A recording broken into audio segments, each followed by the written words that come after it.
नेहमीची 30-30 मेथीची भाजी खाऊन जर तुम्हाला कंटाळा आला असेल तर आजची ही रेसिपी खास तुमच्यासाठी. तर सध्या हिवाळ्यामध्ये मेथीची भाजी भरपूर प्रमाणात उपलब्ध असते. मग अशा वेळी ही चटपटीत आणि थोडीशी वेगळ्या चवीची मेथीची भाजी एकदा नक्की करून पहा. बनवायला एकदम सोपी आणि घरात उपलब्ध असणाऱ्या साहित्यातच ती तयार होते. त्यासाठी आपल्याला कुठली जास्त असा तामझाम करायची देखील आवश्यकता नाही. तसेच पाहुणे आल्यानंतर देखील तुम्ही ही भाजी त्यांच्यासाठी नक्की करू शकता. इतकी ही भाजी टेस्टी लागते. नेहमीपेक्षा वेगळ्या चवीची भाजी असल्याने पाहुणे देखील नक्कीच खुश होतील. तर आज आपण बनवत आहोत आलू मेथीची भाजी. तर त्यासाठी इथे मी घेतली आहे एक मध्यम आकाराची मेथीची जुडी. तर मेथी अगोदर मी निवडून घेतली, नंतर ती स्वच्छ धुवून व्यवस्थित कोरडी होईपर्यंत एका जाळीमध्ये सुकवत ठेवली आणि नंतर ती अशा प्रकारे अगदी बारीक चिरून घेतली आहे. तर इथे आपल्याला या मेथीच्या भाजीला पाण्याचा ओलसरपणा अजिबात राहायला नको याची काळजी घ्यायची आहे. म्हणजे आपली भाजी देखील चविष्ट होते, ती अजिबात कडवट लागत नाही. त्याचप्रमाणे इथे मी घेतली आहेत 2 मध्यम आकाराचे बटाटे. अशा प्रकारे थोडेसे मध्यम आकारातच कापून पाण्यामध्ये भिजत ठेवले आहेत, जेणेकरून ते काळपट होऊ नयेत यासाठी.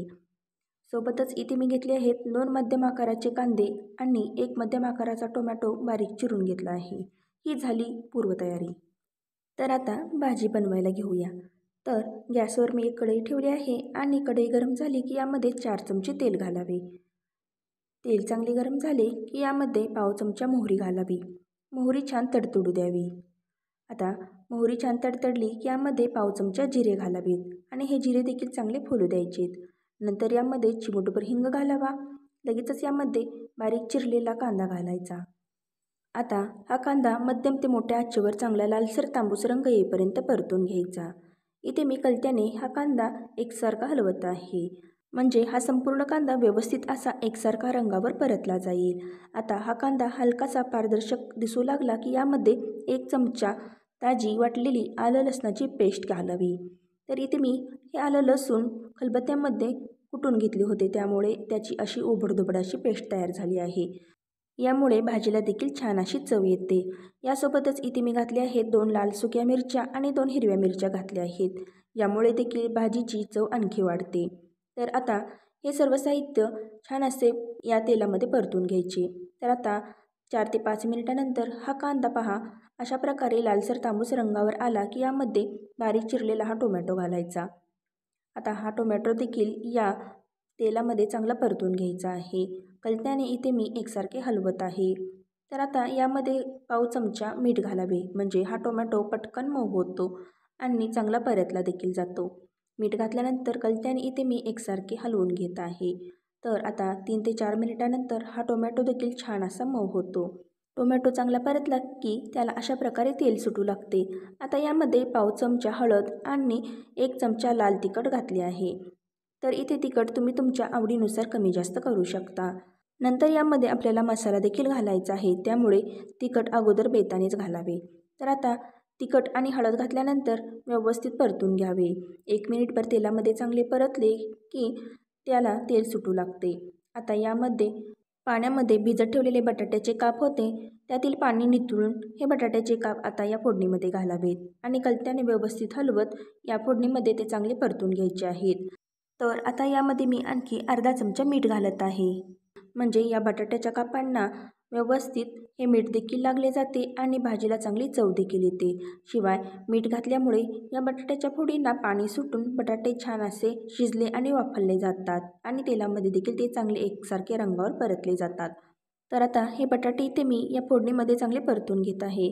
आता यावर झाकण ठेवून मंद आचेवर 2 मिनिटे याची वाफ काढून घ्यावी, म्हणजे बटाटे पटकन मऊ होतात आणि भाजीमध्ये हे बटाटे देखील चांगले शिजलेले जातात.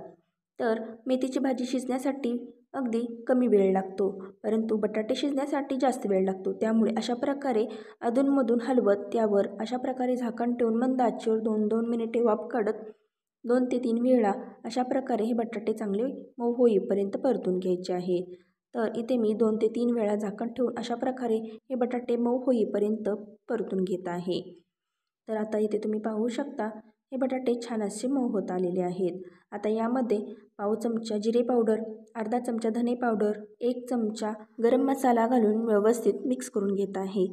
तर अर्धा मिनिटभर आपल्याला हे सर्व साहित्य घातल्यानंतर अशा प्रकारे कलत्याने व्यवस्थित या फोडणीमध्ये मिक्स करून घ्यायचे. म्हणजे फोडणीमध्ये या सर्व मसाल्याचा स्वाद उतरतो आणि भाजीला छान अशी चव येते. आता यामध्ये पाव कप गरम पाणी ओतावे आणि ते कलत्याने हलवत व्यवस्थित मिक्स करून घ्यायचे. यामुळे यामध्ये घातलेले मसाले देखील फोडणीमध्ये करपत नाहीत. शिवाय बटाटा देखील चांगला मऊ होतो आणि भाजीमध्ये तो कचकच असा लागत नाही, कारण बटाटा शिजण्यासाठी थोडा जास्त वेळ लागतो. भाजी ही तेलामध्ये परतली की लगेचच ती मऊ होते आणि चांगली शिजते देखील. तर इथे मी आणखी थोडेसे गरम पाणी ओतून व्यवस्थित मिक्स करून घेत आहे. व्हिडिओमध्ये तुम्ही पाहू शकता. तर आता हे सर्व साहित्य व्यवस्थित मिक्स करून झालेले आहे. आता यावर झाकण ठेवून 2 मिनिटे मध्यम आचेवर चांगले शिजू द्यावे. 2 मिनिटानंतर यावरील झाकण काढून पाहावे तर यामध्ये घातलेले पाणी देखील पूर्णपणे आटलेले आहे आणि आता या मसाल्याला आणि फोडणीला छान असे तेल सुटू लागलेले आहे. तर इथे मी कलत्याने हलकेच या बटाट्याची फोड अशा प्रकारे दाबून पाहते आहे. तर पहा, बटाटा हा चांगला मऊ असा शिजलेला आहे आणि यामध्ये घातलेले पाणी देखील पूर्णपणे आटलेले आहे. जर यामध्ये थोडेसे पाणी असेल तर ते पूर्णपणे आटेपर्यंत आपल्याला ते चांगले शिजवून घ्यायचे आहे. आता यामध्ये बारीक चिरलेली ही सर्व मेथीची भाजी यामध्ये घालायची आहे आणि आता ती देखील या फोडणीमध्ये अशा प्रकारे कलत्याने हलवत व्यवस्थित मिक्स करून घ्यायची आहे. सुरुवातीला ही भाजी थोडीशी जास्त अशी वाटेल, परंतु तेलामध्ये ती परतली की ती पहा अशा प्रकारे आपल्याला कमी झालेली दिसू लागेल. तर पहा, अशा प्रकारे इथे मी फोडणीमध्ये ही मेथीची भाजी अशा प्रकारे व्यवस्थित मिक्स करून घेत आहे. तर इथे आपल्याला ही भाजी शिजण्यासाठी पाण्याचा अजिबात वापर करायचा नाही, कारण जर यामध्ये आपण थोडेसे जरी पाणी घातले तर मेथीच्या भाजीचा कडवटपणा या बटाट्याच्या फोडींना लागतो आणि पूर्ण भाजीची चव बदलू शकते. त्यामुळे अशा प्रकारे 2 ते 3 मिनिटे थांबत आपल्याला यावर झाकण न ठेवता अशा प्रकारे ही भाजी चांगली तेलामध्येच परतवून घ्यायची आहे. तर बटाटा आपला अगोदर चांगला मऊ होईपर्यंत शिजलेला होता, त्यामुळे ही भाजी शिजण्यासाठी साधारण 5 ते 6 मिनिटे लागतात. तर मध्यम ते मोठ्या आचेवरच आपल्याला ही भाजी चांगली मऊ होईपर्यंत शिजवून घ्यायची आहे. तर इथे तुम्ही पाहू शकता, आता ही भाजी छान अशी शिजलेली आहे. पहा, याला छान असा रंग देखील आलेला आहे. तर साधारण आता एकूण 4 मिनिटे झालेली आहेत आणि ही भाजी देखील तेलामध्ये चांगली परतली आहे आणि छान अशी मऊ झालेली आहे. तर अशा प्रकारे आलू मेथीची भाजी तयार झालेली आहे. नेहमीची 30 मेथीची भाजी खाण्यापेक्षा एकदा या पद्धतीने मेथीची भाजी नक्की करून पहा. सर्वांनाच खूप आवडेल. पाहुणे आल्यानंतर देखील तुम्ही ही मेथीची भाजी नक्की करून पहा. पाहुणे देखील खुश होतील, इतकी ही भाजी टेस्टी होते. तर अशा प्रकारे तयार झालेली ही आलू मेथीची टेस्टी भाजी आपण भाकरीसोबत, चपातीसोबत खाऊ शकतो. भातासोबत देखील तोंडी लावायला ही भाजी खूप छान लागते. तर आजची रेसिपी तुम्हाला आवडली असेल तर लाईक आणि शेअर करा. चॅनलवर नवीन असाल तर सबस्क्राईब करायला विसरू नका. धन्यवाद.